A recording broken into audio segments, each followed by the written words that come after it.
ಜನಸಾಮಾನ್ಯರನ್ನು ಮೋಸಿಸಲು ಮತ್ತು ನನ್ನ ಹೆಸರು ಕೆಡಿಸಲು ಭೊಂದು ಗ್ಯಾಂಗ್ ಈ ಪತ್ರವನ್ನು ತಯಾರಿಸಿದೆ.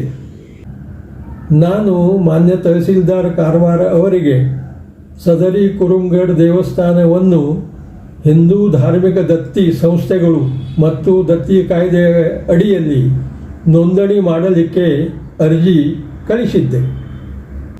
ಸದರಿ ದೇವಸ್ಥಾನವನ್ನು ಘೋಷಿಸಲು ಅಗತ್ಯವಾಗಿರುವ ದಾಖಲೆಗಳೊಂದಿಗೆ ಸರ್ಕಾರದವರಿಂದ ಉತ್ತರವನ್ನು ಕಳುಹಿಸಲಾಗಿತ್ತು. ಈ ಎರಡೂ ಪತ್ರಗಳ ವಿಷಯವನ್ನು ತಿರುವು ಮಾಡಿ ಈ ಪತ್ರವನ್ನು ತಯಾರಿಸಿದೆ.